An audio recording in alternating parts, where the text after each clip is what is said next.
नहीं स्टार्ट करते हैं जी। अस्सलाम वालेकुम जी। ऑनलाइन स्टूडेंट्स, मेरी आवाज़ ठीक आ रही है आपको?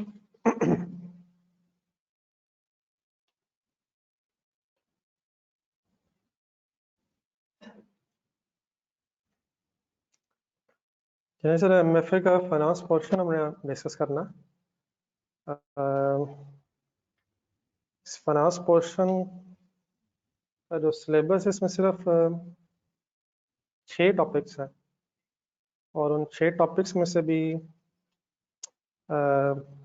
2 टॉपिक्स तो तकरीबन आप कह सकते हैं थ्योरेटिकल से हैं।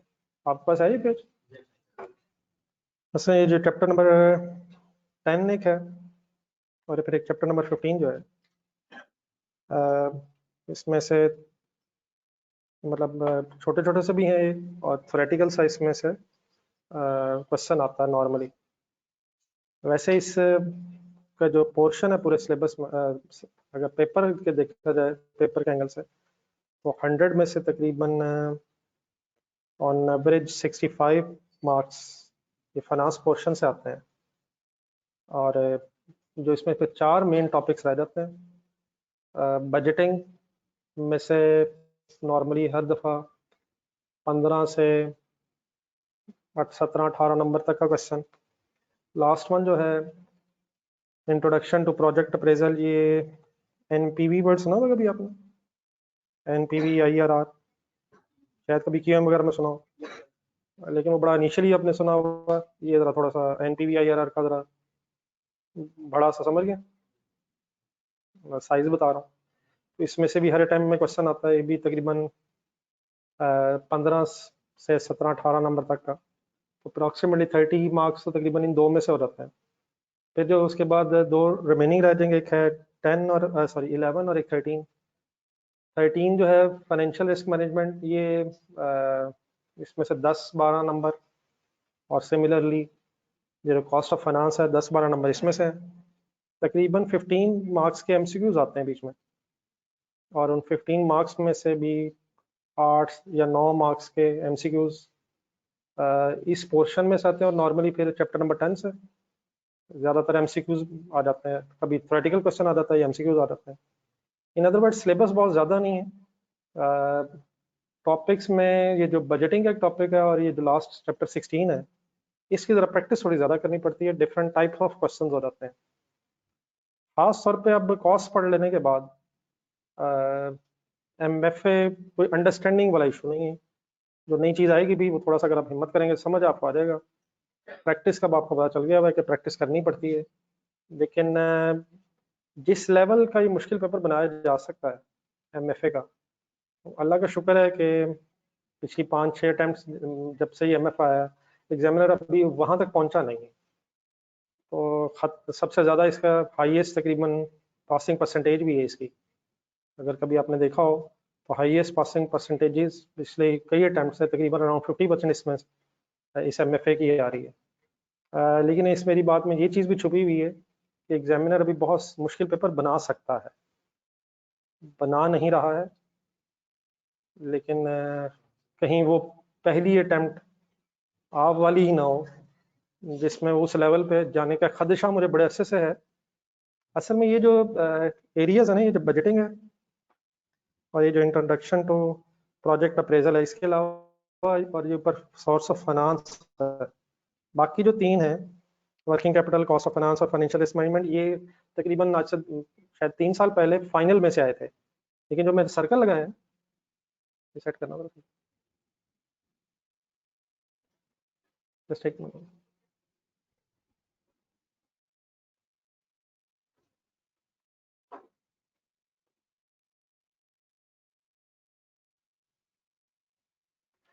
ये जो मैंने सर्कल लगाए, ये पहले आपने जो कॉस्ट पढ़ी है, उस कॉस्ट के सिलेबस में ये 3 चीजें भी थी।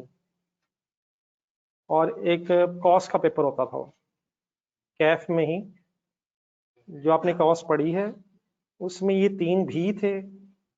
और फिर ये 2021-22 तक ये पेपर होता था कॉस्ट का कैफ में। तो उस जमाने में जो बजटिंग के और टाइम वैल्यू मनी के क्वेश्चंस आते थे, वो इतने ज्यादा एडवांस होते थे कि जब हम ये जो हम जब क्वेश्चंस किया करेंगे तो आप नोट करेंगे शायद मैं वही क्वेश्चंस क्लास में करवाऊंगा और उसको उनको करने के बाद उन्हीं से मिलते जुलते और लोअर लेवल के क्वेश्चंस पेपर में आते जा रहे हैं। इट मीन्स वो जो उस जमाने में जिन लोगों ने, मैं जब भी एमएफए में आता हूँ और कभी ये बात करता हूँ, मुझे वो जमाने के नौजवान याद आते हैं। उस जमाने में जो जुल्म होता था वो जिस लेवल पे उस कॉस्ट के साथ होता, एक कॉस्ट तो आपको अंदाजा हो ही गया कि क्या चीज़ है, उसके अंदर ये जुल्म भी था और वो बड़े हाईएस्ट लेवल पे पेपर आ रहा था। पता नहीं क्यों आई कैब वैसे ही शायद ज़रा डिसेंट हो गया है कह लें, या बच्चों पे थोड़ा सा तरस खाने वाला लग गया है। लेकिन ये पेपर मतलब इस दफ़ा भी जो टाइम वैल्यू मनी का क्वेश्चन आया वो बिल्कुल उसी तरह से जिस तरह मिलते जुलता सा क्वेश्चन था। बाकी टॉपिक्स में भी सिर्फ बजटिंग का थोड़ा सा पहले, लेकिन कंपैरेटिवली स्पीकिंग एक तरह का पैटर्न पे क्वेश्चन आ ही जा रहे हैं।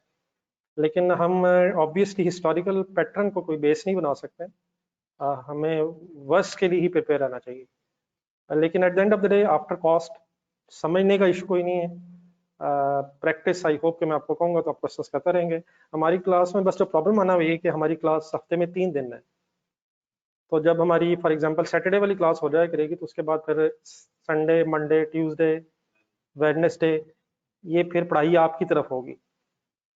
और हिस्टोरिकल एविडेंस ये है कि जब आप अगले थर्सडे को वापस आएंगे तो मुझे ही बताना पड़ेगा कि हम ये कर रहे थे। तो अगर ये ना हुआ मीन्स आपने अपने आप को मोटिवेटेड रखा, तो ये कोई इशू वाली बहस नहीं है। हम कोशिश भी करेंगे कि जो बजटिंग है और टाइम वाली मनी है इन्हीं से स्टार्ट इसलिए लें ताकि पूरा सेशन फिर हम इनकी प्रैक्टिस करते रहें, क्योंकि इन्हीं में से बड़े बड़े क्वेश्चंस बन रहे हैं। तो हम उन्हीं टॉपिक से स्टार्ट करें जहाँ से फिर throughout the session test वगैरह भी होते रहें, आपको प्रैक्टिस के लिए क्वेश्चन भी मिलते रहें। तो इनकी ज़रा प्रैक्टिस में ज़रा मैक्सिमम होती जाए, और जो कंपैरेटिवली फिर चीज़ें ज़रा इजी हैं जिनके लिए शायद इतनी प्रैक्टिस भी रिक्वायर्ड नहीं है, वो फिर हम बाद में भी अगर कर लेंगे तो इशू नहीं है। तो ओवरऑल इस मेरी सारी बात का मकसद ये है, मतलब ये है बन जाएगा कि after cost accounting once again मैं कहूँगा उस पेपर को देने के बाद अब पूरे सीए में आपको ये पता चल गया हुआ है कि हमारे साथ कुछ भी हो सकता है। तो जब तक कॉस्ट का पेपर के एंगल से एक दफ़ा एग्जाम हॉल का चक्कर ना लग जाए तो सीए की रियलिटी जितना मर्जी कोई बता दे वो शायद सही तरह से पता नहीं चलती है। लेकिन आफ्टर द एग्जामिनेशन हॉल चक्कर ऑफ सीए और सीएम में मैं जानबूझ के जरा पंजाबी उर्दू मिक्स करके बताना चाह रहा हूँ, क्योंकि जब वहाँ के जो हालात है वो ना उर्दू में बयान किए जा सकते हैं ना इंग्लिश में, उसके लिए कोई लैंग्वेज और होनी चाहिए और वो शायद बातों में बात भी नहीं हो सकती है। लेकिन बहरहाल उस 3 आवर्स और 15 मिनट्स ने आपको कंपैरेटिवली बहुत ज़्यादा मेच्योर कर दिया हुआ है, और how to handle the story, वहाँ क्या होता है, वो चीज़ें अब आप लोगों के लिए नई भी नहीं है, सरप्राइजिंग भी नहीं है। और कॉस्ट के बाद अगर एमएफए सही ना पढ़ा जाए तो ये फिर मेरा ख्याल है ज्यादती भी है, और अगर ये पेपर फर्स्ट टाइम पास करने की कोशिश ना की जाए तो ये मेरा ख्याल है फिर टाइम वेस्टिंग भी है। ठीक है, वो झटका अपनी जगह, लेकिन आफ्टर दैट इंशाल्लाह आपको सीए में, इवन सीए में मैं समझता हूँ कि वो जो आपका एक विजन ब्रॉड हो गया हुआ है, इंशाल्लाह आपको प्रॉब्लम आनी नहीं चाहिए। बाकी वो तो डेफिनेटली चीज़ें अपनी जगह है कि हमें रोज़ पढ़ना है, रेगुलर पढ़ना है, टेस्ट के लिए हिम्मत करनी है, वो चीज़ें तो अब हमारी ज़िंदगी का हिस्सा है। लेकिन ये कहना कि मुझे पता नहीं चल रहा है ये क्या हो रहा है, मेरा ख्याल है इंशाल्लाह ऐसी कोई बात नहीं। तो आई होप के हम अपने आप को through out the session motivated रख सकते हैं। ठीक है सर, आज की डिस्कशन करना शुरू कर लेते हैं थोड़ी सी। आपको एक और सेट भी मिला होगा, ये तो मेरे ख्याल है यही टॉपिक्स लिखे हुए थे, आपको एक बजटिंग का सेट मिला होगा। कोई क्वेश्चन हो किसी का?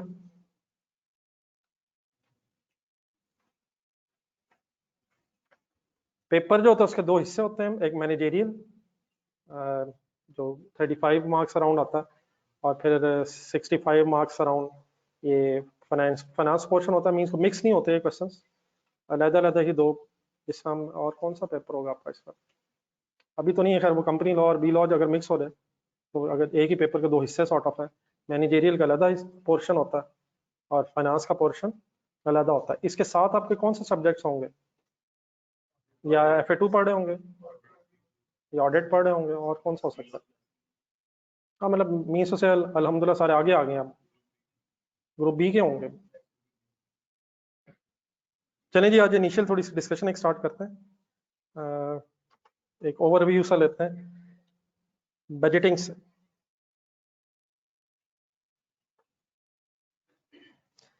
नहीं सर, कोई वर्ड सुना किसने, कोई बजट? जी बट ऑनलाइन स्टूडेंट साथ है मेरा। हॉस्टल का बजट भी होता है? होता है, ऐसे होता होगा। अगर डॉक्यूमेंटेड फॉर्म में ना भी हो तो मेरे ख्याल अपने जहन में होता है। कब बनता है बजट? पीरियड के स्टार्ट पे, एक्चुअल फिगर्स के बेस पे, एस्टिमेटेड एक्सपेक्टेड फिगर्स की बेस पे। जिस तरह पाकिस्तान का भी एक बजट बनता है, बजट आ गया, नेक्स्ट ईयर का एक प्लान होता है। तो इसी तरह एक मैन्युफैक्चरिंग बिजनेस है, वंस अगेन हमारा सारा फोकस मैन्युफैक्चरिंग बिजनेसेस पे होगा। एक मैन्युफैक्चरिंग कंपनी, नेक्स्ट ईयर में कितनी सेल होगी, कितने एक्सपेंसेस होंगे, देयरफॉर एक्सपेक्टेड प्रॉफिट क्या है, एक प्लान बना कर रख लिया जाता है और फिर नेक्स्ट ईयर उस प्लान को अचीव करने की कोशिश की जाती है। अगर आपने सेल्स बजट बनाना है तो सेल्स बजट का मतलब expected number of unit sold multiplied by estimated sale price, सब कुछ ऐसे ही होगा। तो सबसे पहला काम ये होता है, किसी मैन्युफैक्चरिंग बिजनेस के एंगल से अगर सोचें तो सबसे पहले सेल बजट बनता है, मार्केट सर्वे किए जाते हैं, हिस्ट्री में रखी जाती है, लास्ट ईयर कितने यूनिट्स बिके थे, नेक्स्ट ईयर डिमांड कितने % बढ़ने का चांस है, या कोई हम फर्दर एडवर्टाइजमेंट करना चाहते हैं जिससे डिमांड 5% की बजाय 10% बढ़ सकती है, पहले इस तरह से एस्टिमेट किए जाते हैं। और सबसे पहले ये डिसाइड किया जाता है कि हम नेक्स्ट ईयर कितने यूनिट्स बेच लेंगे। तो लेट्स अज्यूम आपने प्लान किया, बजट बनाया, तो आपका ये अंदाजा है कि 1 लाख यूनिट्स आप बेच लेंगे। क्या एक्चुअल रिजल्ट्स डिफरेंट हो सकते हैं? वो फिर वेरिएंस एनालिसिस है, वो एक अलग बहस है, लेकिन बजट सारा एक्सपेक्टेड होगा। 1 लाख यूनिट्स अगर आपने बेचने हैं तो नेक्स्ट फिर आप ये प्लान करेंगे कि मैंने प्रोड्यूस कितने करने हैं। तो अगर तो स्टॉक्स रखने का कोई प्लान नहीं है, हिम्मत कीजिएगा मैं वही पुरानी बातें करने लगा हूँ, लाख यूनिट्स बेचने हैं तो फिर बनाने कितने हैं। अगर स्टॉक्स रखने का प्लान नहीं है तो फिर लाख ही बनाएंगे, लाख ही बेच देंगे। लेकिन इट इज़ क्वाइट पॉसिबल कि आप कुछ फिनिश गुड्स का स्टॉक रखना चाहें, कुछ यूनिट्स पड़े हैं, कुछ रखेंगे। तो अगर आपको सोल्ड यूनिट्स पता चल जाए, ओपनिंग फिनिश गुड्स यूनिट्स पता चल जाए, क्लोजिंग फिनिश गुड्स यूनिट्स पता चल जाए, तो क्या आप प्रोडक्शन के यूनिट्स निकाल सकते हैं? फिनिश गुड्स का लेजर अगर आप जहन में लाएं तो फिनिश गुड्स के नंबर ऑफ यूनिट्स प्रोड्यूस्ड आ जाएंगे आपके पास। फिर जब फिनिश गुड्स यूनिट्स प्रोड्यूस आ जाएंगे तो फिर आप cost of goods manufactured calculate करेंगे, budgeted cost of goods manufactured. कभी बनाइए cost of goods manufactured, means उससे बजटेड रॉ मटेरियल कंज्यूम। अब लेट्स अज्यूम आपने प्लान किया है और प्रोड्यूस करना चाह रहे हैं, 1,20,000 यूनिट्स प्रोड्यूस करना चाह रहे हैं। फिर एक यूनिट को बनाने में कितने केजीज इस्तेमाल होंगे, 1 kg कितने का आएगा, तो ये सारे एस्टिमेट्स करेंगे आप। फिर 1,20,000 यूनिट्स अगर हैं तो एक यूनिट को बनाने में आवर्स कितने लगेंगे, और एक यूनिट का ये 1 घंटे का अर्ली रेट क्या होगा।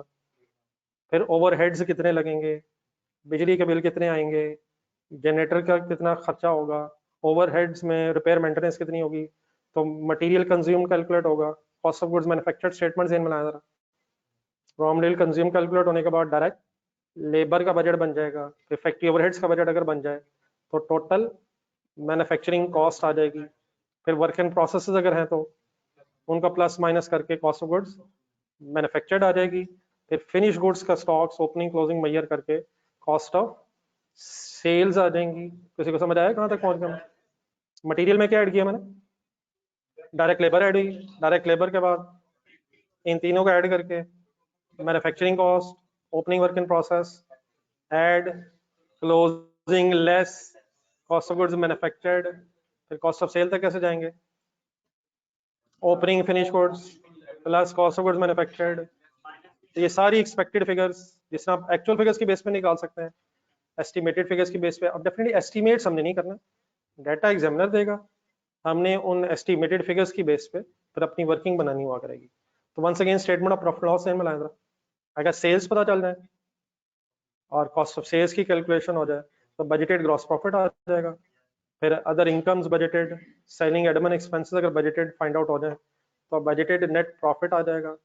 फिर इसी तरह budgeted statement of financial position बनाई जा सकती है। कि एक्सपेक्टेडली फिक्स्ड एसेट्स कितने होंगे, डेटर्स कितने होंगे, क्रेडिटर्स कितने होंगे।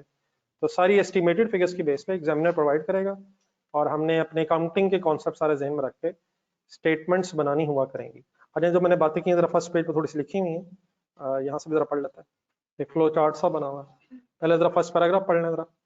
जी ऑनलाइन स्टूडेंट साथ है मेरे। Budget is a document which is prepared at the start of the period. Okay जी please. It serves as a plan, एक plan के तौर पे यूज होता है, which needs to be followed in the next accounting period. Period के start में बन गया और इस बजट को फिर आप नेक्स्ट ईयर में फॉलो करने की कोशिश कर रहे होंगे। बजट डॉक्यूमेंट इंक्लूड्स, अब बजट में क्या क्या बन सकता है? Budgeted income statement mean statement of comprehensive income, budgeted statement of financial position, और even budgeted cash flow statement भी इंशाल्लाह बनाएंगे। Budgeted receipts, budgeted payments. फिर कैश फ्लो स्टेटमेंट बनाने के भी दो मेथड्स हैं, पता है किसी को? डायरेक्ट इनडायरेक्ट मेथड्स, तो उस तरफ भी शायद हमें जाना पड़ना है। हाउ बजट इज प्रिपेयर्ड, कुछ स्टेप्स लिखे हुए हैं। सबसे पहले स्टेप में कौन सा बजट बन जाता है? सेल्स बजट कैसे बनेगा? Number of unit sold multiplied by sale price per unit. उसके बाद फिर सेल यूनिट्स को सामने रख के प्रोडक्शन बजट बनाया जाता है। सेल और प्रोडक्शन एक ही बात है? हो सकती है अगर कौन से stocks? Finish good stocks. Finish good stocks अगर नहीं है तो सोल्ड यूनिट्स ही प्रोड्यूस्ड होंगे, अदरवाइज प्रोडक्शन और सेल में डिफरेंस आ सकता है। तो प्रोडक्शन बजट में फिर रॉ मटेरियल कंज्यूम्ड बजट बनाएंगे, लेबर कॉस्ट बजट बनाएंगे, फैक्ट्री ओवरहेड्स की चंद एक एग्जांपल्स जरा याद करवाएंगे। फैक्ट्री ओवरहेड्स में क्या क्या आता है? ठीक है शुरू करें। Electricity, repair, maintenance, utilities, indirect material, indirect labour. In other words direct material और डायरेक्ट लेबर के अलावा जो भी फैक्ट्री में एक्सपेंसेस हैं वो फैक्ट्री ओवरहेड्स हैं। नहीं, प्राइम कॉस्ट बेटा तो बताएगा किन किन को ऐड करके आएगी? डायरेक्ट मटेरियल और डायरेक्ट लेबर सिर्फ अगर ऐड करेंगे तो प्राइम कॉस्ट बन जाएगी, और अगर फैक्ट्री ओवरहेड्स भी ऐड हो जाएंगे तो फिर मैन्युफैक्चरिंग कॉस्ट बन जाएगी। Manufacturing cost is sum of material, labour, overheads, या अगर मटेरियल लेबर को मिलाकर अपने प्राइम कॉस्ट कैलकुलेट कर लिए तो prime cost plus factory overheads is equal to manufacturing cost. एक और तरीका भी हो सकता है बोलने के एंगल से, raw material plus conversion cost. Conversion cost is sum of labour and overheads. नहीं, ओवरहेड्स में अगर मैं फैक्ट्री ओवरहेड्स कह रहा हूँ तो फिलहाल वेरिएबल भी हैं और फिक्स भी हैं, वो आप जिधर जा रहे हैं उधर इंशाल्लाह भी हमने जाना है। फिर मार्जिनल कॉस्टिंग भी हो सकती है और अब्जॉर्प्शन भी, तो ये सारी चीजें इंशाल्लाह आने वाली हैं। तो अगर लेकिन बहरहाल फैक्ट्री ओवरहेड्स वर्ड बोला जाए तो उसमें वेरिएबल फैक्ट्री ओवरहेड्स भी होंगे और फिक्स भी होंगे, और अगर सेग्रीगेशन करनी हो तो फिर वो मार्जिनल अब्जॉर्प्शन की स्टोरी बन जाएगी। मटेरियल, लेबर, ओवरहेड्स को अगर इकट्ठा कर देंगे तो टोटल मैन्युफैक्चरिंग कॉस्ट है। फिर अगर वर्क इन प्रोसेसेस हो तो एडलेस कर लेंगे, और अगर वर्क इन प्रोसेस नहीं है तो यही manufacturing cost, cost of goods manufactured बन जाएगी। डन है प्लीज? आपके पास ये सब कुछ इकट्ठा करके फिर अगर वर्क इन प्रोसेस भी नहीं है और फिनिश गुड्स भी नहीं है, stocks of work in process भी नहीं है, फिनिश गुड्स के स्टॉक्स भी नहीं है, तो मैन्युफैक्चरिंग कॉस्ट ही पहले कॉस्ट ऑफ गुड्स मैन्युफैक्चर्ड बनेगी, और फिनिश गुड्स का अगर ओपनिंग क्लोजिंग नहीं है तो वही कॉस्ट ऑफ सेल हो सकती है, और डेफिनेटली अगर स्टॉक्स हैं तो हम एडजस्टमेंट करके कॉस्ट ऑफ सेल्स तक पहुंचेंगे। Any confusion? मैं रोक रहा हूँ, जरा एक नजर देख लें कोई कंफ्यूजन अगर ज़हन में आ रही है। 3 तरीके पहले हम बोले मैन्युफैक्चरिंग कॉस्ट कैलकुलेट करने के, बताएंगे कौन कौन से? Prime cost plus factory overheads, या raw material plus conversion cost, और या raw material plus labour plus factory overheads. तो या इन तीनों को इकट्ठा, या पहले दोनों को प्लस करके फैक्ट्री ओवरहेड्स, या पहले को लदा करके बाकी दोनों को ऐड करके कन्वर्जन कॉस्ट याद आ जाएगा। It is sum of labour and overheads, direct labour and overheads, और overheads means factory overheads unless we specify variable overheads या फिक्स्ड ओवरहेड्स। तो चीजें इंशाल्लाह आपको मिलती जुलती महसूस जरूर होंगी, लेकिन क्वेश्चंस बड़े बड़े हो जाएंगे, and how to handle the questions मिलके भी करेंगे, और मुझे उम्मीद है कि जब होमवर्क्स होंगे तो आप जरूर उन्हें अटेम्प्ट करने की कोशिश करेंगे। सेल में से अगर कॉस्ट ऑफ सेल लेस कर लें तो ग्रॉस प्रॉफिट आ जाएगा, वो शायद लेटर स्पेसिफाई कहीं नहीं हुआ हुआ। उसके बाद स्टेप 4 लिखा हुआ सेलिंग डिस्ट्रीब्यूशन एक्सपेंसेस का बजट, और जनरल एडमिनिस्ट्रेशन ओवरहेड्स का अगर बजट बन के ग्रॉस प्रॉफिट में से लेस हो जाए तो प्लीज क्या बन जाएगा, नेट प्रॉफिट आ जाएगा। ठीक है। देन एक बॉक्स एंड में बना हुआ बड़ा सा बॉक्स, उसमें एक मास्टर बजट का कॉन्सेप्ट लिखा। Master budget, master budget means है, जरा देखें बॉक्स के अंदर, अगर ये तीनों स्टेटमेंट्स इकट्ठी कर ली जाए, कौन कौन सी, cash budget, statement of financial position का बजट, और इनकम स्टेटमेंट या स्टेटमेंट ऑफ प्रॉफिट लॉस का बजट, अगर ये सारे बजट इकट्ठे बोलने हैं तो एक मास्टर बजट वर्ड बोला जाता है। अलग-अलग भी बोला जा सकता है, लेकिन अगर आपसे कहा जाए मास्टर बजट प्रिपेयर करें तो इसका मतलब फिर आपसे ये तीनों स्टेटमेंट साइमल्टेनियसली रिक्वायर्ड है। और अगर आपने स्टेटमेंट ऑफ फाइनेंशियल पोजीशन बीच में बनानी है तो उसके में डेफिनेटली डेटर्स क्रेडिटर्स वो सब कुछ आएंगे, लेकिन कैश बजट का मतलब जरा लिख लें। कैश बजट का सिंपली मतलब है budgeted statement of cash flow.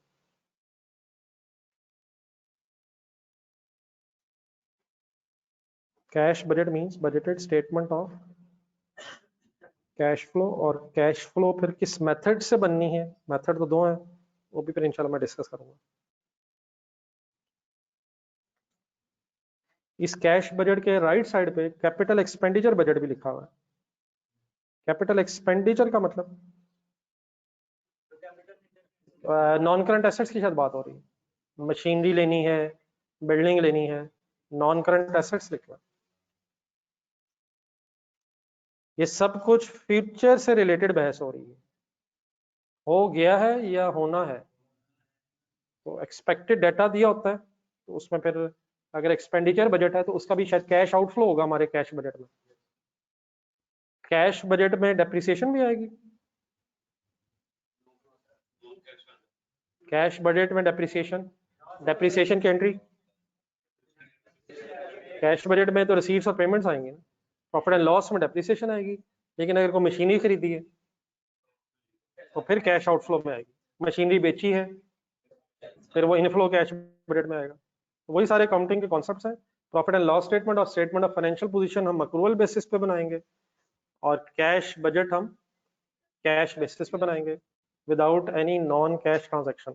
एक जनरल एक आपके सामने एक डायग्राम सी पड़ी हमने, जरा देख लें कोई अगर कन्फ्यूजन है तो। बाकी अभी आहिस्ता आहिस्ता डेप्थ में जाते हैं।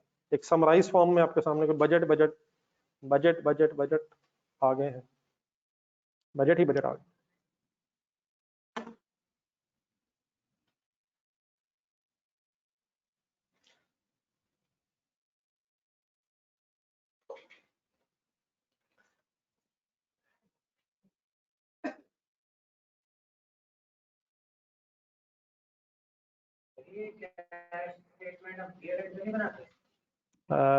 प्रॉफिट एंड लॉस स्टेटमेंट भी तो ईयर एंड में बनाते हैं।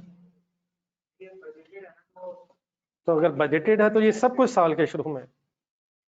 अगर आप budgeted profit and loss statement बना लें, budgeted statement of financial position बना लें, तो बजटेड रिसीट्स निकाल लें, बजटेड पेमेंट्स निकाल लें। हमें 2 महीने बाद पैसे देने होंगे कस्टमर्स को, 2 महीने बाद पैसे कस्टमर से मिलेंगे, 1 महीने बाद हमने देने हैं। तो पॉलिसी डिफाइंड होती है ना कि कस्टमर्स को आपको कितना पीरियड है और सप्लायर से कितना पीरियड मिला हुआ है, उनकी फिगर्स की बेस पे कैश बजट भी बन सकता है। ये सब कुछ पीरियड एंड पे भी बनता है, वो एक्चुअल होता है। तो actual profit and loss statement, cash budget, ये फाइनेंशियल अकाउंटिंग में हम एक्चुअल बनाते हैं। ईयर एंड हो गया है तो बनाते हैं, एज ऑन लिखा होता है तो ईयर एंड हो गया है, ईयर एंड की डेट आ गई है। लेकिन अगर पीरियड के स्टार्ट पे एक्सपेक्टेड बेसिस पे बनाना हो तो बन सकता है। बनाने का फायदा क्या है, अगर आप इस तरह से पूछें तो ये मैं बता दूं। पहले ही आपको पता चल जाता है फॉर एग्जांपल कि अगले साल में कितनी रिसीट्स एक्सपेक्टेड हैं, कितनी पेमेंट्स हैं। आइडियली तो क्या होना चाहिए, रिसीट्स ज्यादा होनी चाहिए और पेमेंट्स कम होनी चाहिए, क्या ख्याल है। लेकिन अगर लग रहा है कि पेमेंट्स ज्यादा हो जाएंगी, रिसीट्स कम हो जाएंगी, तो इसका मतलब हमें फिर ओवरड्राफ्ट चाहिए होगा, बैंक से लोन चाहिए होगा। आप पेमेंट ज्यादा कैसे कर सकते हैं, आपकी जेब में अगर 5 लाख रुपए है तो 6 लाख रुपए की पेमेंट कर सकते हैं। लेकिन अगर पहले पता चल रहा है कि 6 लाख की करनी पड़नी है, तो इसका मतलब 1 लाख पैसे डेफिसिट है, तो फिर पहले ही आप प्लान कर लेंगे कि वो पैसे कहाँ से अरेंज करने हैं, और अकॉर्डिंगली निगोशिएशन पे टाइम लगा लेंगे, वरना अगर अचानक जरूरत पड़ जाएगी तो आपको शायद अच्छी टर्म्स पे लोन ना मिले। और अगर प्रॉफिट एंड लॉस स्टेटमेंट में अगर साल के शुरू में लग रहा है कि लॉस हो जाना, तो फिर आप कोशिश करेंगे कि किसी तरीके से अगले साल में एक्चुअल खर्चे रिड्यूस किए जाएं, इनकम्स बढ़ाई जाएं, तो एक आइडिया हो जाता है कि ये एक्सपेक्टेड है। बाकी फिर कोशिश है आप डेफिनेटली करेंगे कि how to improve the situation, ठीक है। लेकिन इस वक्त हमारा सारा फोकस पीरियड के स्टार्ट पे खड़े होके ये स्टेटमेंट्स बनाना, ये सब कुछ हम पीरियड के स्टार्ट पे खड़े होके बना रहे हैं। एनी अदर कंफ्यूजन जी? ये सब कुछ बजटेड है, अगर कहीं रह गया तो वहां लगा लेते हैं। ये इनकम स्टेटमेंट के साथ भी लिखें, दोबारा लिख लेते हैं, अगर नीचे मैंने लिखा है तो ऊपर भी लिख लेते हैं। और इनकम स्टेटमेंट का मतलब पता है, ये प्रॉफिट एंड लॉस स्टेटमेंट की बात हो रही है, फिर लिखना ही है तो पूरा लिख लें, budgeted statement of profit loss.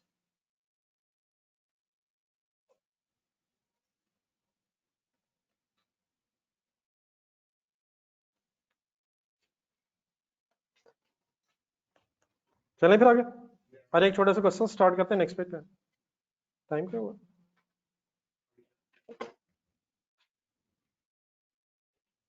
Data दिया होगा, डेटा को आपने अंडरस्टैंड करना है, एग्जामिनर बस इंग्लिश में फंसाएगा, और अल्लाह का शुक्र है कि इंग्लिश आपकी स्ट्रांग हो गई है।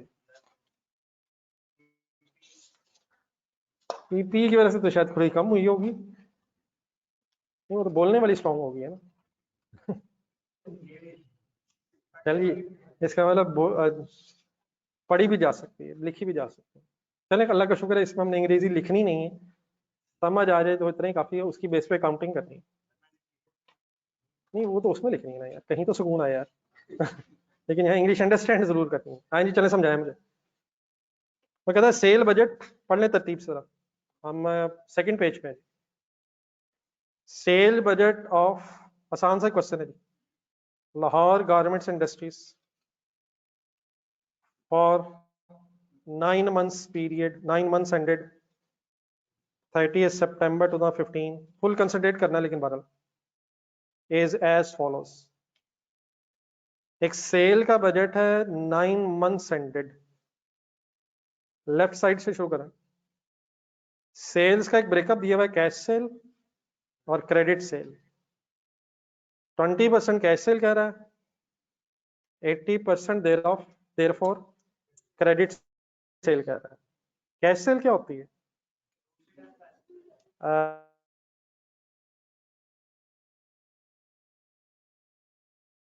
सेल पहले होगी, पैसे बाद में आएंगे, तो उसका एक ब्रेकअप है। देन कॉलम सॉर्ट ऑफ बने हुए हैं, first quarter, second quarter, third quarter. First quarter में वापस आए, फर्स्ट क्वार्टर में कौन से महीने आ रहे हैं? जनवरी, फरवरी, मार्च। क्वार्टर में 3 महीने होते हैं ऑफली, एक साल में कितने क्वार्टर? 4। लेकिन हमारे पास 9 months के एंगल से 3 क्वार्टर्स का डाटा दिया हुआ है, जनवरी, फरवरी, मार्च, सेकंड क्वार्टर अप्रैल, मई, जून, और जुलाई, अगस्त, सितंबर। और देन फिर इन 3 क्वार्टर्स का एक 9 months के एंगल से टोटल हुआ होगा। सही पढ़ा मैंने? देन इसके नीचे एक पैराग्राफ लिखा हुआ है, in the past cost of sales has been 65% of total sales को अंडरलाइन करना है। वही बचपन आ रहा है, परसेंटेजेस की गेम आनी है। अगर क्या 100 है तो क्या 65 है? अगर टोटल सेल 100 है तो 65 कॉस्ट ऑफ गुड्स सोल्ड। अच्छा, कॉस्ट ऑफ गुड्स सोल्ड किसे कहते हैं? हाँ जी, cost of goods sold is simply another name of cost of sales. जो चीजें बेची हैं उनकी कॉस्ट। तो what is the meaning of this percentage? Total sale अगर 100 है, 65 कॉस्ट ऑफ सेल है, तो सोच के बताएं 165 के? टोटल सेल अगर 100 है, 65 कॉस्ट ऑफ सेल है, तो सेल में से कॉस्ट ऑफ सेल ने लेस होना है। तो अगर सेल 100 है, कॉस्ट ऑफ सेल 65 है, और कॉस्ट ऑफ सेल ने लेस होना है, तो 165 डेफिनेटली कुछ नहीं है, 35 क्या है? ग्रॉस प्रॉफिट है। क्या ख्याल है? Any confusion? The desired ending inventory, desired का मतलब ख्वाहिश, रिक्वायर्ड नहीं, एक्सपेक्टेड, ख्वाहिश ये है। एंडिंग इन्वेंट्री का मतलब, तो एंडिंग क्लोजिंग इन्वेंट्री की ख्वाहिश ये है।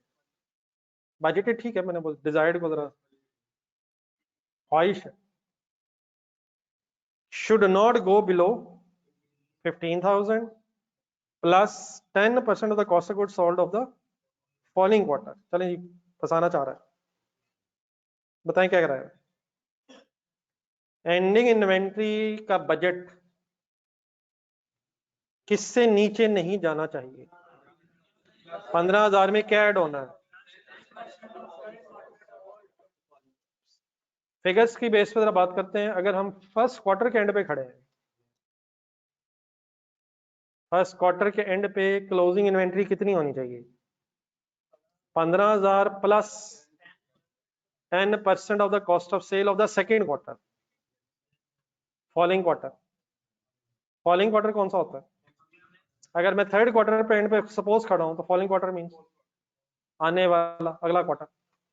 अगर फर्स्ट क्वार्टर के एंड पे खड़े हैं हम, प्लीज हेल्प मी यार, तो नहीं 15,000 प्लस, देख के आगे, देख के किस क्वार्टर की कॉस्ट ऑफ सेल का कितने परसेंट? सेकंड क्वार्टर की कॉस्ट ऑफ सेल का 10% अगर 15,000 में ऐड होगा तो उतनी क्लोजिंग इन्वेंट्री होनी चाहिए। अगर आप सेकंड क्वार्टर के एंड पे खड़े हैं तो ये स्टेटमेंट कैसे पढ़ेंगे हम? 15,000 प्लस थर्ड क्वार्टर की कॉस्ट ऑफ सेल का 10% ऐड करेंगे तो सेकंड क्वार्टर का क्लोजिंग स्टॉक आएगा, एंड सो ऑन। अप्लाई करवाइए कभी। देन वो कहता है company expect sale of 1 lakh in 1 lakh during fourth quarter. ऊपर 3 क्वार्टर्स का डाटा था, फोर्थ क्वार्टर की फिगर वैसे ही बता दी उसने। और फर्स्ट जनवरी पे इन्वेंट्री आपको बता रहा है 22,000। ये फर्स्ट क्वार्टर का ओपनिंग स्टॉक है। पढ़े कंसंट्रेशन सर। फर्स्ट क्वार्टर का स्टार्ट किस दिन हो रहा होगा? 1 जनवरी। तो 1 जनवरी वाले दिन कितना स्टॉक पड़ा था? 22,000। अगर 31 मार्च का स्टॉक निकालना होगा तो वो फिर हम 15,000 plus cost of sale of next ending inventory की फिगर देने की बजाय उसने एक वे बता दी है, और जनवरी का ओपनिंग स्टॉक उसने खुद बता दिया। अप्रैल का ओपनिंग स्टॉक कैसे पता चलेगा? जब फर्स्ट क्वार्टर का क्लोजिंग स्टॉक होगा, क्या वो सेकंड क्वार्टर का ओपनिंग स्टॉक? अंडरस्टूड बात है सर। और जब थर्ड क्वार्टर का क्लोजिंग स्टॉक होगा तो फोर्थ क्वार्टर में ओपनिंग स्टॉक बन सकता है। डाटा जरा पढ़ के गौर से देख के बताएं, जो भी इंफॉर्मेशन हमारे पास है। ये ट्रेडिंग बिजनेस महसूस हो रहा है या कोई मैन्युफैक्चरिंग महसूस हो रहा है? वो क्यों? Cost of sales, cost of sales trading business में तो नहीं होती।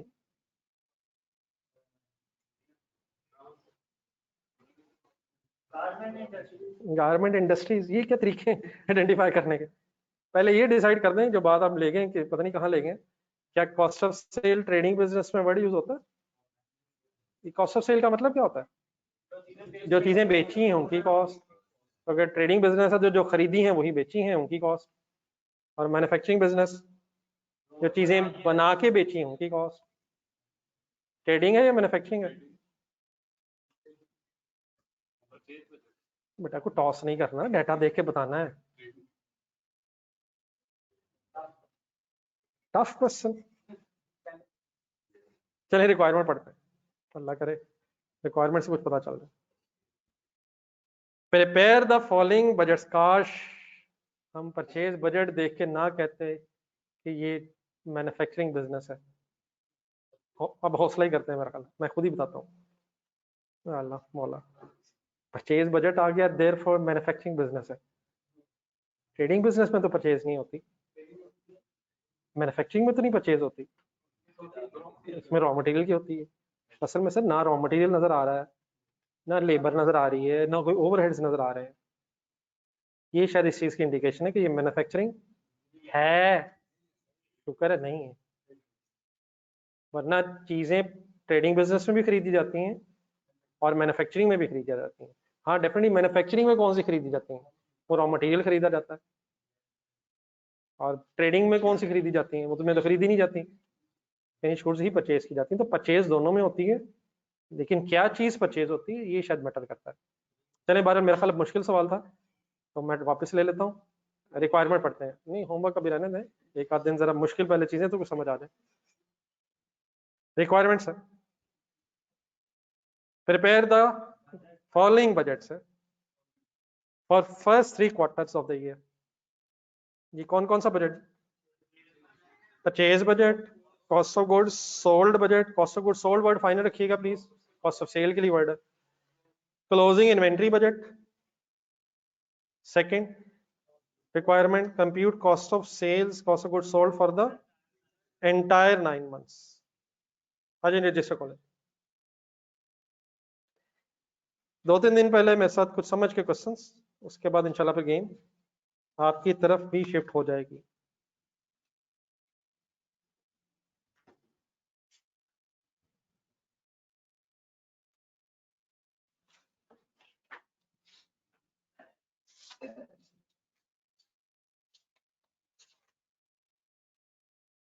ये जरा फहद को 1 मिनट बुलाइएगा sir, sorry to disturb you, जरा फहद को बुलाइए। मोबाइल में इतना कैसे खो सकते हैं हम यार, खो क्या सकते हैं, खो गए हैं, सॉरी मोबाइल से बाहर लेके आए जी। स्टार्ट करवाएं जी, स्टार्टिंग पॉइंट शुक्र है यार, बिजनेस नेम लिखें।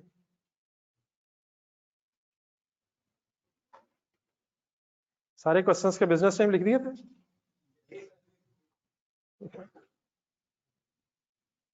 ये उस्मान साहब कितने दिन बाद इंशाल्लाह फिर अब दोबारा मुलाकात होगी?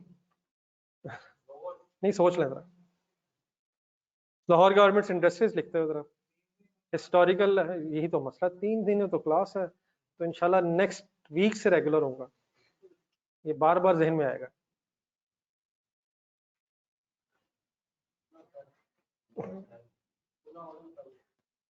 जे 3 दिन है तो ये तो ऑनलाइन भी पढ़ा जा सकता है, ये भी सही आवाज आई है। Budgets, budgets for first 3 quarters.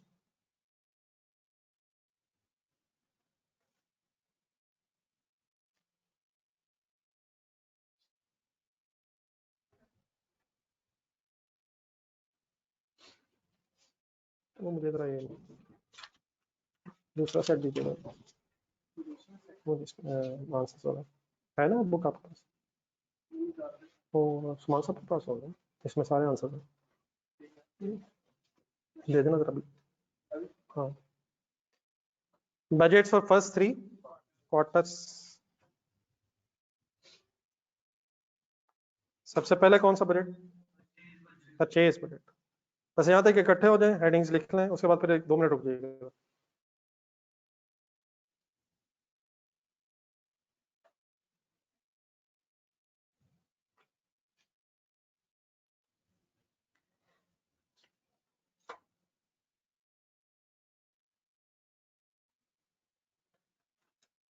ये कुछ बेसिक ऑफ अकाउंटिंग हमें आइडिया है, कुछ लेजर्स हमने बनाने सीखे हुए हैं, वो इस सिचुएशन में हमारी हेल्प कर सकते हैं।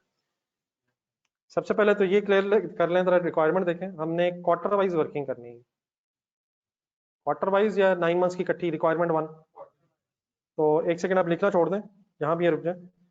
3 क्वार्टर्स की वर्किंग है, क्वार्टर 1 ठहर जाए, क्वार्टर 2 एंड क्वार्टर 3। इसकी हमने परचेजेस का बजट बनाना है, इन क्वार्टर्स की परचेज का बजट बनाना। क्वेश्चन का डाटा देखें जरा, हमारे पास सेल्स अवेलेबल है, अवेलेबल है सर, पहुंचना कहाँ है? परचेज तक, लेकिन उसके बाद हमारे पास एक 65% परसेंटेज अवेलेबल है, तो हम सेल से कॉस्ट ऑफ सेल्स निकाल सकते हैं। देन उसके बाद फिर आप स्टॉक का लेजर जरा जहन में बनाएं। आई होप कि ये सबको क्लियर हो गया है कि ये मैन्युफैक्चरिंग बिजनेस की बहस नहीं लग रही।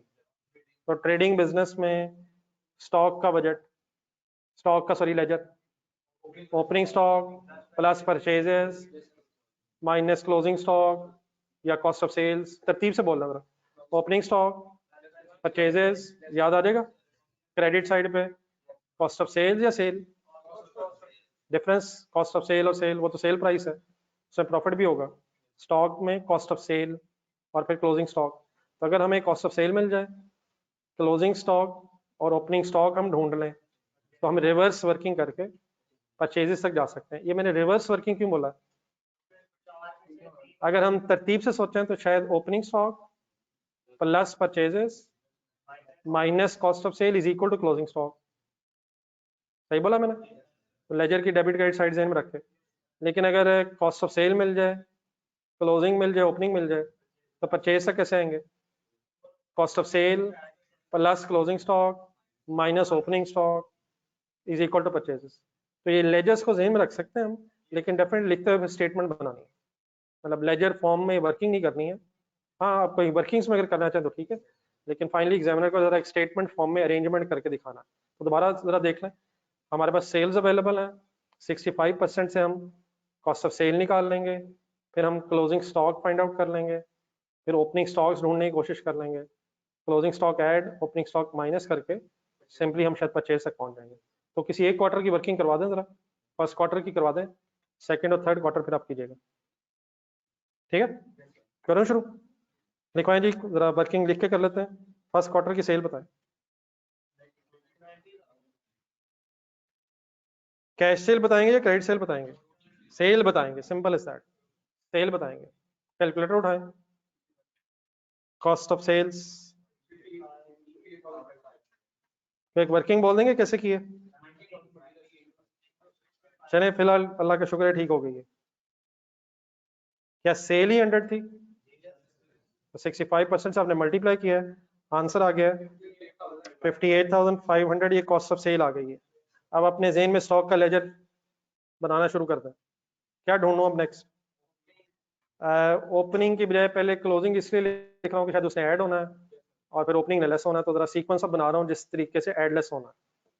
समझ आ जाएगा प्लीज? क्या लिखूं? अब closing stock finish goods, obviously यहाँ फिनिश गुड्स ही रेलिवेंट है, लेकिन जो चीज अंडरस्टैंड करने वाली है, एक सेकंड प्लीज, वर्किंग अगर कर ली तो रुक जाए जरा। किस क्वार्टर का क्लोजिंग स्टॉक? पहले क्वार्टर का क्लोजिंग स्टॉक, लेकिन स्टॉक्स हमेशा एज ऑन होते हैं। पहले क्वार्टर का क्लोजिंग स्टॉक कहूं या पहले क्वार्टर के एंड पे क्लोजिंग स्टॉक कहूं, या एक ही बात है? जरा रिक्वायरमेंट्स ऊपर आखिरी लाइन पढ़े जरा। ये जो ओपनिंग स्टॉक दिया हुआ है, ये किसी डेट का दिया हुआ है या किसी पीरियड का दिया हुआ है? यकीनन पीरियड के, लेकिन पीरियड ये पहले क्वार्टर का ओपनिंग स्टॉक है या पहले क्वार्टर के स्टार्ट पे ओपनिंग स्टॉक है? ये किसी दिन का है या पूरे क्वार्टर का है? दोबारा मेरा क्वेश्चन, किसी दिन का है या पूरे क्वार्टर का है? क्या इसका मतलब 2 जनवरी पे भी ही रहा है, 3 जनवरी में भी ही रहा है? ये फर्स्ट क्वार्टर के स्टार्ट का ओपनिंग स्टॉक है, ये 2 जनवरी का नहीं है, ये 3rd का भी नहीं है, हो भी सकता है और डिफरेंट भी हो सकता है। ये 1 फरवरी का भी नहीं है, ये फर्स्ट क्वार्टर का ओपनिंग स्टॉक है, और फर्स्ट क्वार्टर का ओपनिंग स्टॉक का मतलब 1 जनवरी का। लेट्स अज्यूम मैं आपके सामने ईयर एंड इस तरह से लिखूं, 1 जुलाई 2024 से हमारा अकाउंटिंग ईयर सपोज शुरू हो रहा है और 30 जून 2025 एंड हो रहा है। अगर मैं आपसे कहूँ कि ओपनिंग स्टॉक 1 लाख रुपए है,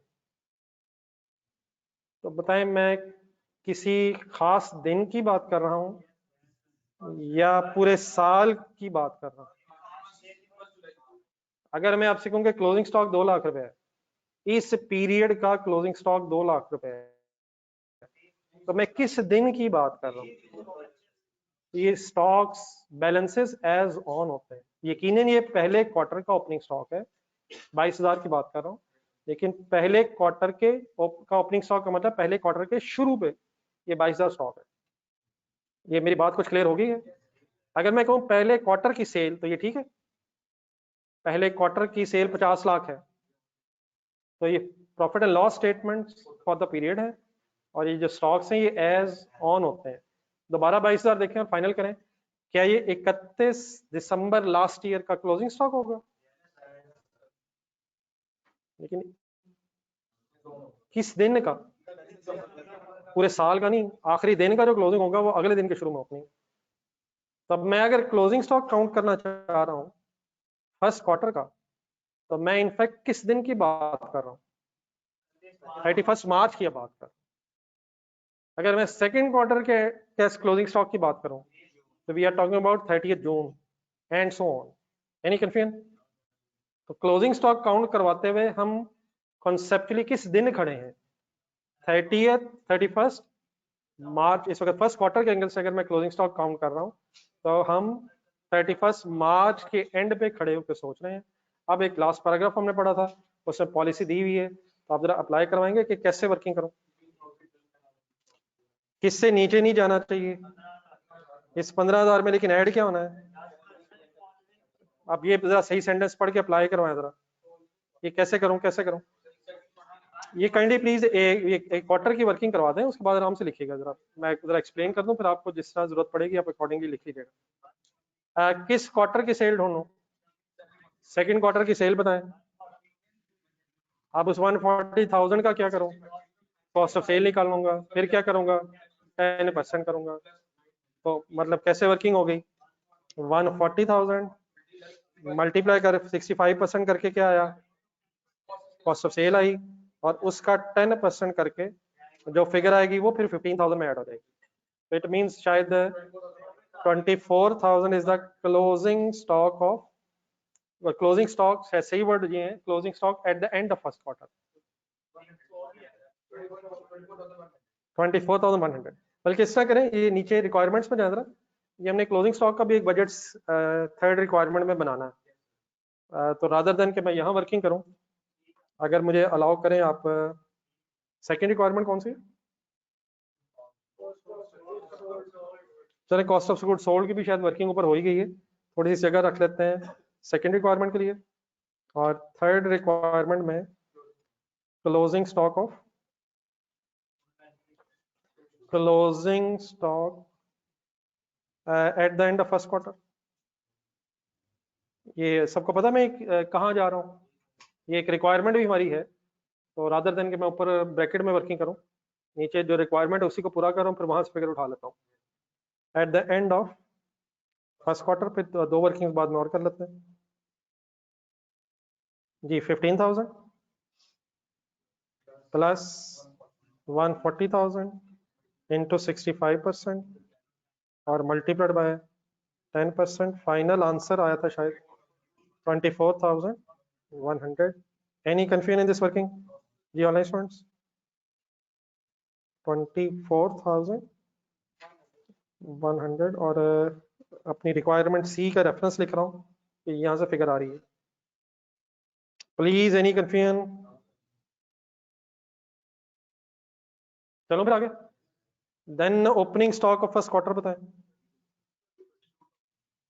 गिवन है। Opening stock of first quarter 22,000। अब बताएं किसको कहाँ से शुरू करना है, प्लस माइनस किस में, किस में? ऊपर मैंने दो लाइनें इसलिए लगा दी क्योंकि उसने कैलकुलेशन में नहीं आना है। Cost of sale plus closing stock minus opening stock. Solve करें जरा, सब करें प्लीज यार। एक भाई तो नहीं रखा आप लोगों ने वर्किंग करने के लिए? कहाँ गया कैलकुलेटर? ढूंढा, इधर ही होगा। 60,600 मीन 60,600 क्या निकाल लिया हमने? परचेजेस निकालने सर। तो एक वर्किंग आप लिख लें, अगले दो क्वार्टर्स की वर्किंग काइंडली पर इंडिविजुअली करने की कोशिश करें। कोई कंफ्यूजन अगर रह गई है मेरी बात में तो वो जरूर डिस्कस कर लें, बाकी अब यहाँ तक नोट कर लें। नीचे वर्किंग, नीचे बी रिक्वायरमेंट के लिए भी थोड़ी सी दो तीन लाइनें छोड़ दीजिएगा, तीन तो लाइनें काफ़ी हैं। उसके नीचे फिर ये रिक्वायरमेंट सी भी लिख लें, और बाकी ज़रा सेकंड और थर्ड क्वार्टर अब आपके हवाले है जी। ऑनलाइन स्टूडेंट्स ठीक है प्लीज़।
हाँ ठीक है।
ये सेकंड क्वार्टर हो गया जी। ये कितना स्टॉक आया? नहीं 21,825 नहीं। सेकंड क्वार्टर का क्लोजिंग स्टॉक क्या है जी? 21,825 नहीं। ठीक है। सेकंड क्वार्टर का ओपनिंग कहाँ से आएगा? वो तो अवेलेबल ही नहीं है। अंडरस्टूड है जी। फर्स्ट क्वार्टर का क्लोजिंग स्टॉक सेकंड क्वार्टर के स्टार्ट पे ओपनिंग स्टॉक बन जाएगा। समझ आ जाएगा प्लीज?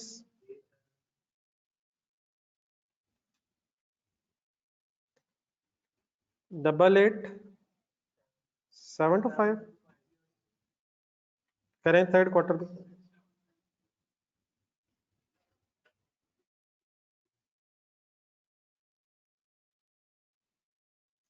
जी बेटा ऑनलाइन स्टूडेंट्स प्लीज कर रहे हैं, खामोशी है काफी।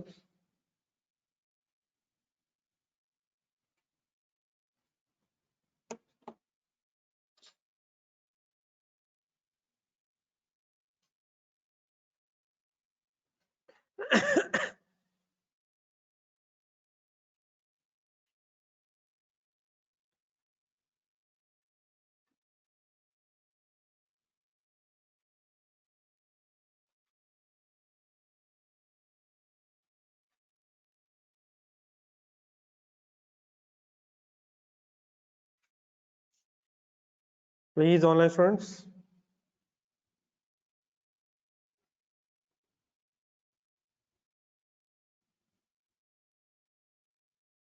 जी थर्ड क्वार्टर का क्लोजिंग स्टॉक,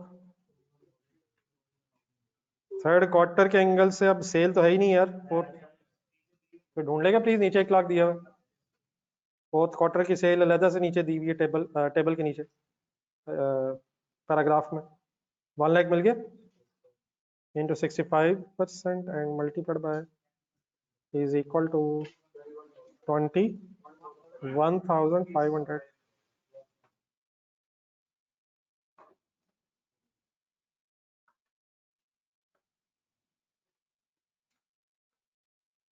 $21,500 और ओपनिंग स्टॉक कितना बना 21825। ये जो क्लोजिंग ओपनिंग बनता जा रहा है इसमें इशू तो नहीं प्लीज। कॉस्ट ऑफ सेल बनी 67,925।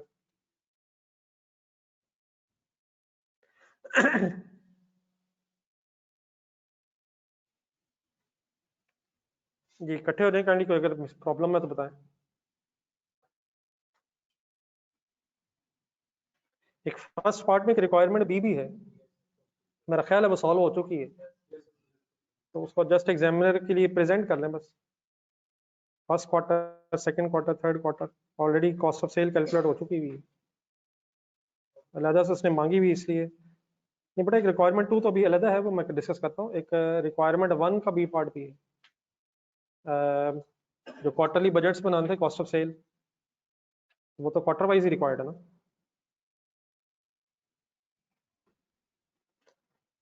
समझ आ रहा है क्या कर रहा हूँ?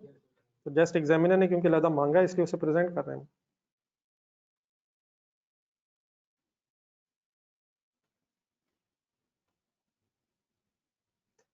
क्या फिगर्स आएंगी? 58,500, 91,000 and 68,250 ऑलरेडी कैलकुलेटेड है फ्रॉम रिक्वायरमेंट ए। दोबारा लिखनी है तो लिख दें, ऑलरेडी हम शायद लिख चुके हैं। दोबारा sale multiplied by 65% as you like, लेकिन शायद ब्रैकेट में रेफरेंस दे दें ए रिक्वायरमेंट, ये रिक्वायरमेंट में से फिगर्स आई हैं। दोबारा सॉल्व भी करना चाहेंगे तो वो भी ठीक।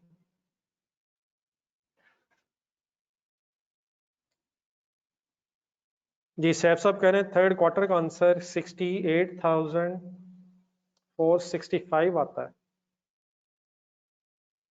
वैसे ठीक है हमारा आंसर थर्ड क्वार्टर का। जी सैफ साहब ठीक हो गया।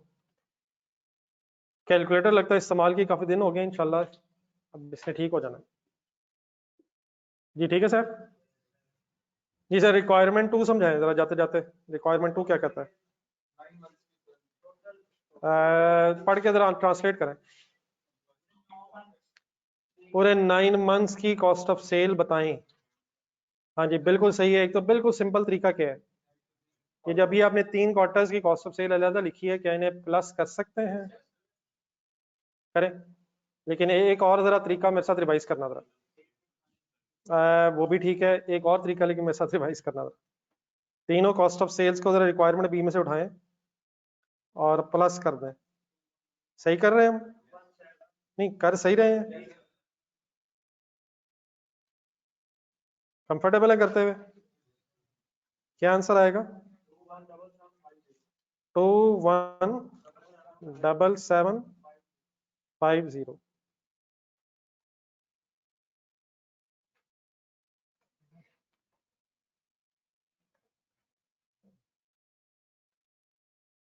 Any confusion? आप डेफिनेटली एक तरीके से अगर वर्किंग हो गई है तो हो गई है, तो किसी और तरीके से करने की जरूरत तो नहीं है। लेकिन एक और तरीका भाई बता रहे हैं कि सेल्स को प्लस अगर किया जाए, तीनों क्वार्टर्स की सेल्स को प्लस कर लिया जाए और 65% करें, कैलकुलेटर पकड़ें, बल्कि तीनों मंथ्स की, तीनों क्वार्टर्स की सेल भी टोटल हुई हुई है, गिवन है। ये समझ आता है? वैसे टोटल सेल्स मल्टीप्लाइड बाय 65% कर सकते हैं? कर सकते हैं सर, लेकिन मुझे आपने एक और वो तरीका करवाना है जिससे हम बचपन से यूज टू हैं। कॉस्ट ऑफ सेल्स जरा मेरी तरफ देख के बताएं, कभी कैलकुलेट किया हमने पहले?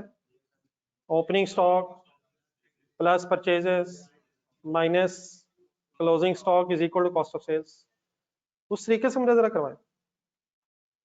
अब यहाँ क्यों करवा रहा हूँ, अभी जरूर सबने करना है ताकि मुझे पता चल जाए कि वो मिस्टेक जो हिस्टोरिकली नौजवान आपसे बड़े बुजुर्ग करते रहे कहीं आप तो नहीं कर रहे। प्लीज क्या कैलकुलेट करने लगा हूँ? नहीं, क्या कैलकुलेट करने लगा हूँ? कॉस्ट ऑफ सेल किसकी? 9 मंथ्स की। ओपनिंग स्टॉक बताएं क्या है? हाँ बस ये प्लस हो गया ना, बस यही जुल्म है। ओपनिंग स्टॉक बताएं, ओपनिंग स्टॉक प्लीज बताएं। 3 स्टॉक्स को जमा कर लें। जब हम 9 मंथ्स के एंगल से बात कर रहे हैं तो what will be the opening stock? 1 जनवरी का stock will be opening stock, या तीनों स्टॉक्स? फिर ऐसे ही तीनों क्यों? अगर फॉर एग्जांपल 2 जनवरी का भी दिया होता, 3 जनवरी का भी, तो सारे ओपनिंग स्टॉक। तो प्लीज ये एज ऑन हो रहा है। अगर हम एक क्वार्टर की बहस कर रहे हैं तो क्वार्टर के स्टार्ट पे ओपनिंग स्टॉक, क्वार्टर के एंड पे क्लोजिंग स्टॉक। पूरे साल की अगर बात कर रहे हैं तो पूरे साल के शुरू में जो ओपनिंग स्टॉक है वो ओपनिंग स्टॉक, और साल के बिल्कुल एंड में जो स्टॉक है वो क्लोजिंग स्टॉक। तो what is the opening stock of these 9 months? 22,000, या उसमें तीनों ऐड करूं? सेकेंड क्वार्टर की अगर मैं वर्किंग कर रहा हूं तो what is the meaning of opening stock? Second quarter के स्टार्ट पे stock is opening stock, second quarter के एंड पे स्टॉक इज क्लोजिंग स्टॉक। लेकिन अगर 9 मंथ्स को इकट्ठा देख रहे हैं हम, तो please what is the opening stock? Comfortable है सिर्फ 22,000 से? We are talking about 1 January only. अब एक और गलती है जी, परचेजेस, परचेजेस ऐड हो सकती हैं 9 months, first quarter, second quarter, third quarter, ये ऐड हो सकती हैं। प्रॉफिट एंड लॉस की फिगर्स फॉर द ईयर ही हैं, लेकिन जो स्टॉक्स, डेटर्स वगैरह की फिगर्स हैं ये एज ऑन है। प्लीज प्लस करवाएं जरा। ये समझ आ रहा है क्या कर रहा हूँ? सर जी देख के लिखना शुरू कर दिए यार। नहीं, मेरे प्लस करवाएं जरा इंडिविजुअली। 60,600, 88,725 एंड 6,7,925, इनको प्लस कर, कोई प्रॉब्लम तो नहीं आ रही? ये पूरे 9 मंथ्स की परचेज सामने आ जाएगी। 217,250। अब बताएं क्या लेस करना है? क्लोजिंग स्टॉक्स 3 है, प्लस कर लें। 9 मंथ्स के एंड पे जो स्टॉक है वो अब क्लोजिंग स्टॉक है। पीरियड के शुरू का स्टॉक ओपनिंग, पीरियड के एंड का stock closing stock as on. Please लिख रहा हूं, बताएं फिगर। 21,000, 21,500। पकड़े कैलकुलेटर।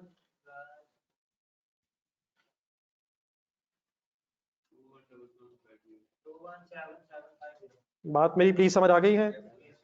तो मिस्टेक वही आपने भी की है जो हिस्टोरिकली होती रही है।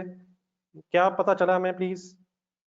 स्टॉक्स एज ऑन है और sale, cost of sale, purchases वगैरह ये फॉर द पीरियड कैलकुलेट हो रहे हैं। ठीक है प्लीज? एनी कंफ्यूजन जी ऑनलाइन स्टूडेंट्स? 1 जनवरी का stock opening stock and 30th सितंबर का stock is the closing stock. अगर आप पूरे साल की वर्किंग कर रहे होते तब भी 1 जनवरी का स्टॉक ओपनिंग होता, लेकिन इन दैट केस 31 दिसंबर का जो स्टॉक बचा हुआ वो क्लोजिंग स्टॉक कंसिडर होना था। देख लीजिएगा प्लीज। आई होप के कोई कंफ्यूजन घर नहीं लेके जा रहे आप। जी ऑनलाइन स्टूडेंट्स, आप कहीं असल मसला ये तो नहीं हुआ कि क्लास खत्म हुए 2-3 मिनट हो गए हैं और हम उससे पहले 5 मिनट पहले ऑफ हो चुके थे? 2 घंटे की गिरा दो तो इंशाल्लाह परसों दोबारा रिफ्रेश हो जाएगी।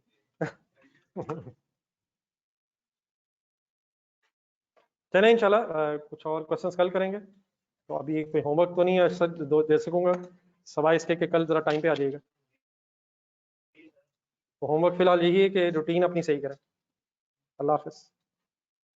जर्नलिस्ट आपको तो नहीं कोई क्वेश्चन आएगा? नमाज के लिए इकट्ठे हो जाए जरा, नमाज करवाते हैं। अभी है नहीं तो वो नमाज के बाद ही होगी। नहीं मेरा ख्याल बात कर लेते हैं उनसे। नहीं आज तो नहीं है, ये रोज इन्हीं दिनों में। अच्छा इन्हीं दिनों में। नहीं उनसे डेफिनेट नमाज की ब्रेक तो वो देंगे ही, तो आए फिर फटाफट पढ़ लेते हैं, फटाफट का मतलब वजू कर लें फटाफट। ये मैं पूछ लेता हूँ, मुझे आज इधर ही करवा लेते हैं। ये इंशाल्लाह कल 4 बजे मुलाकात होगी।